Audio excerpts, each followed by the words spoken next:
you know, when I got here, a senior member told me, he said, you know, the thing that's going to frustrate you the most in committee is when the bureaucrats come in here and they prove that they're smarter than you are and that they run this institution and you don't. They'll refuse to give you a yes or no answer.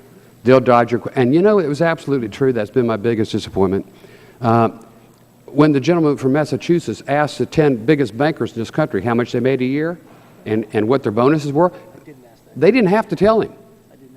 But they did. They weren't under oath. They didn't have to tell him, but they did. You know, a condescending attitude of evasiveness and arrogance and defiance is what fuels the public distrust in this process. Sure, Congress does a lot of things to prove they shouldn't be trusted, and so do others, but a blatant, arrogant, defiant, evasive attitude makes it even worse. And given the time that we're in, when we're seeing the excesses of the GSA, we're seeing the taxpayers' money squandered, I just don't think it's wise to